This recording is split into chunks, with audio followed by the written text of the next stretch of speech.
بہت سی چیزوں میں لوگ پڑ جاتے ہیں، حیران ہوتا ہوں میں. امامیہ جنتری ایک کیلنڈر پورا ملتا ہے سال کا کہ یہ دن آپ کے لیے منحوس ہے، یہ اچھا ہے. کئی قسم کی جنتریاں ہیں، بہت سی جنتریاں. ہاں جی. تو دیکھیں it all comes down to توکل. آپ نے شروع میں بھی کہا تھا توکل کو مضبوط کرنے کے کچھ طریقے بیان کر دیں ہمارے آڈینس کے لیے. دنیا کی ہر چیز سے مایوس ہو جائیں اللہ تو اللہ پر توکل کامل ہوتا ہے. واہ. جب تک آپ کا دنیا کی کسی چیز پر بھروسہ رہتا ہے نا تو اللہ پر توکل کامل نہیں ہو سکتا. جزوی بھروسہ ہوگا. صحیح. آپ کہتے ہیں کہ یار بس ایک تیرا سہارا ہے اور ایک اللہ کا سہارا. اللہ.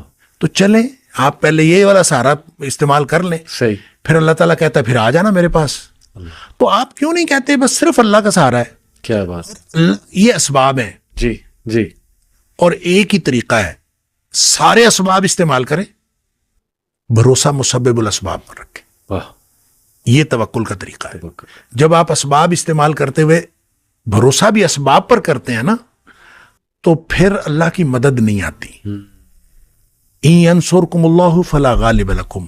اگر اللہ کی مدد آ رہی ہو تو تمہارے اوپر کوئی غالب نہیں آ سکتا.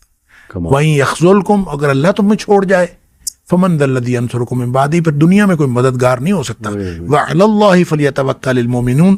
مومنوں کا بھروسہ صرف اللہ پر ہونا چاہیے. دیکھیں یہ قرآن نے جہاں کہیں توکل کی بات کی ہے نا وہاں پہ فَلْيَتَوَكَّلِ الْمُؤْمِنُونَ عَلَى اللَّهِ. یہ ہے فکرہ درست. صحیح. فَلْيَتَوَكَّلِ الْمُؤْمِنُونَ عَلَى اللَّهِ. یہ ہونا چاہیے. صحیح. کہ بس چاہیے کہ مومن بھروسہ کریں اللہ پر. صحیح. لیکن جہاں کہیں بات ہوئی ہے نا وہاں اللہ تعالیٰ نے یہ اسلوب اختیار فرمایا ہے وَعَلَى اللَّهِ فَلْيَتَوَكَّلِ الْمُؤْمِنُونَ. اسٹریس اس بات پر ہے اللہ ہی پر بھروسہ کرنا. واہ. ٹھیک ہے. اگر آپ جزوی بھروسہ کریں گے تو پھر اللہ اس کے نتائج بھی جزوی نکلیں گے. صحیح. جب آپ کمپلیٹ بھروسہ کریں گے تو اس کے نتائج بھی کمپلیٹ نکلیں گے. لہٰذا دنیا والوں سے مایوس ہوتے جائیں ہوتے جائیں ہوتے جائیں. تو جب آپ دنیا والوں سے اور میٹیریل سورسز سے کمپلیٹلی مایوس ہو جائیں گے اس وقت آپ کا مکمل بھروسہ ہوگا اللہ پر. کیا بات. کبھی نہ سوچیں کہ یہ میرے ارد گرد والے یہ مجھے کوئی نقصان یہ فائدہ. دیکھیں اللہ تعالیٰ اللہ کے رسول صلی اللہ علیہ وسلم نے حضرت ابن عباس رضی اللہ تعالیٰ عنہ کو عقیدہ سکھایا تھا. ابھی بچے تھے. عقیدہ سکھایا 10 باتیں بتائیں. اس میں 2 باتیں یہ بتائیں کہ یہ یقین کر لو کہ اگر ساری دنیا اکٹھی ہو جائے تمہیں نقصان پہنچانے کے لیے تو کوئی نقصان نہیں پہنچا سکتے جب تک اللہ نہ چاہے. بے شک. اور اگر ساری دنیا تیرا فائدہ کرنے کے لیے اکٹھی ہو جائے تو تجھے فائدہ نہیں دے سکتی جب تک اللہ نہ چاہے. بے شک. بس یہ عقیدہ ہے. کیا بات. تو پھر توکل کیوں نہیں ہوتا اللہ پر؟ پھر توکل ہوتا ہے. لہٰذا جو عملی طریقہ ہے کہ سارے اللہ کے دیے ہوئے اسباب استعمال کرنے ہیں. جائز اسباب. جی. تمام جائز اسباب استعمال کرنے ہیں اور بھروسہ مسبب الاسباب پر رکھنا. کمال. اسباب پر بھروسہ نہیں رکھنا.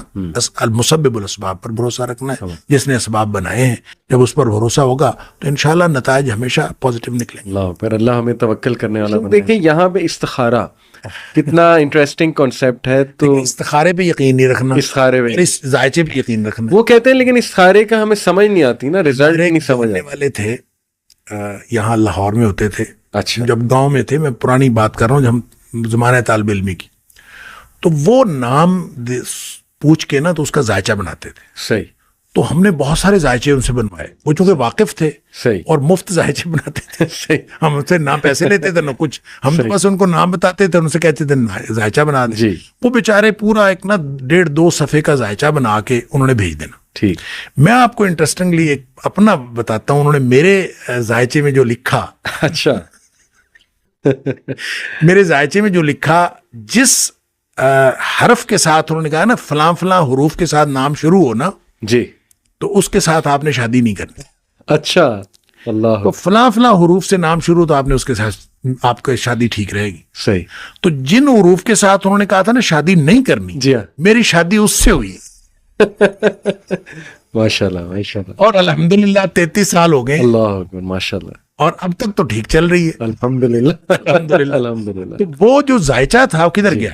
صحیح. مطلب دیکھیں نا، اگر آپ اس پہ یقین کر لیں ایسے ہی اور آپ کہیں کہ جناب وہ ذائچے نے ہمیں ایک گائیڈ لائن دے دی ہے صحیح. اور اس گائیڈ لائن کے مطابق، نہیں بھائی گائیڈ لائن وہ نہیں ہے. گائیڈ لائن جیسے آپ بتا رہے ہیں استخارہ ہے، آپ استخارہ کریں. استخارے کا مطلب یہ بھی نہیں ہوتا، استخارہ کا یہ جو مفہوم آپ نے کہا نا کہ لوگ کہتے ہیں ہمیں معلوم نہیں ہوتا، معلوم نہیں. کس نے کہا ہے معلوم ہونا ضروری ہے؟ صحیح. استخارہ کا مطلب ہے اللہ سے خیر طلب کرنا. سبحان اللہ. آپ نے ایک کام کرنا ہے، آپ نے اللہ سے خیر طلب کی، یا اللہ یہ کام میرے لیے بہتر ہے تو ہو جائے. دعا استخارہ کا یہ معنی ہے. اور یا اللہ اگر یہ کام میرے لیے بہتر نہیں ہے تو تو رکاوٹ ڈال دے، دور کر دے اسے، دور کر دے اس کو مجھ سے. اچھا، اب اس کے بعد وہ جو کام آپ کرنا شروع کر دیں. استخارے کا مفہوم یہ ہے کہ آپ استخارہ کر کے اللہ سے دعا مانگ کے وہ کام کرنا شروع کریں، ایکشن لے لیں. ایکشن لے لیں. اگر وہ کام ہوگا تو اس میں اللہ کی مدد شامل حال ہوگی. سبحان اللہ. اور اگر وہ کام آپ کے لیے بہتر نہیں ہوگا تو اس میں کوئی رکاوٹ پڑ جائے گی. اگر رکاوٹ پڑ جائے تو خوش ہو جائیں کہ الحمدللہ اللہ تعالیٰ نے بچا لیا. اور اگر رکاوٹ نہیں پڑی، کام ہو گیا، تو انشاءاللہ اس میں اللہ کی مدد شامل حال. استخارہ کا مطلب تو یہ ہے. ہاں بعض اوقات اللہ تعالیٰ رکاوٹ ڈالنے کے لیے آپ کا ذہن چینج کر دیتا ہے جی. بعض اوقات خواب کے ذریعے سے بتا دیتا ہے. بعض اوقات کوئی اور انڈیکیشن ہو جاتی ہے. یہ ٹھیک ہے، انڈیکیشن ہو جاتی ہے لیکن ضروری نہیں ہے. آپ استخارہ کریں، لہذا استخارے کے ذریعے سے پتہ ہونا، پتہ لگ جانا یہ کوئی ضروری نہیں ہے. آپ استخارہ کریں اور گو ہیڈ بس، اور آگے چلیں. لوگ اپنے اعمال کو نہیں دیکھتے اور جادو پہ ڈال دیتے ہیں کہ جی جادو ہو گیا یا یہ کہ نظر بد ہو گیا. حالانکہ حقیقت ہے، لیکن ہر چیز اس پہ ڈال دینا، یہ دیکھنا ہی نہ کہ گھر کا ماحول خراب شاید میرے اعمال نے کیا ہوا ہے. جادو ہم خود کر رہے ہوتے ہیں نا، جادوگر تو ہم خود ہوتے ہیں. نہ نماز پڑھنی، اللہ، نہ اپنے پاکیزگی کا خیال رکھنا، نہ طہارت کا خیال رکھنا، ایسے ہی، اور نہ اپنے اللہ کا ذکر کرنا. تین باتیں ہیں. صحیح. قرآن نے کہا ہے یہ زندگی کی کامیابی کا علاج، یا اس کو اصول علاج کہہ لیں. جی. قد افلح من تزکا وذکر اسم ربہ فصلی. واہ، تین باتیں ہیں، پاکیزگی، نماز اور اللہ کا ذکر. کیا بات. اگر یہ تین چیزیں کر لیں گے تو آپ کامیاب ہیں، اور یہ شیطانی قوتیں آپ کو کوئی نقصان نہیں پہنچا سکتی.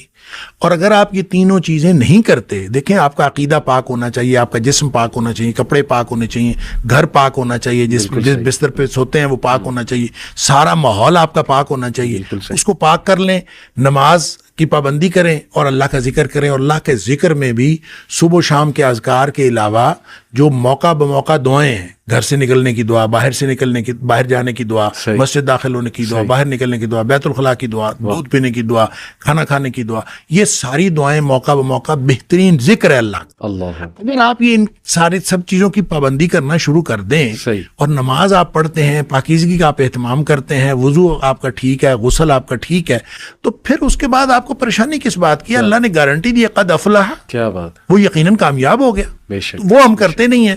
تو ناپاکی اور نماز ہم نے نہیں پڑھنی، ناپاکی میں ہم رہتے ہیں، اور ذکر اللہ کا ہم نے نہیں کرنا، تو شیطان تو ہم خود ہوتے ہیں. اس وقت شیطان کو آنے کی ضرورت نہیں ہے، اور خود ہم نے نحوست کریٹ کی ہوتی ہے، نیگیٹیوٹی حاوی کی ہوتی ہے. گھر کے اندر 10 سال سے بڑا بچہ ایک بھی اگر بے نمازی ہے نا، اس کی نحوست سارے گھر میں پڑتی ہے.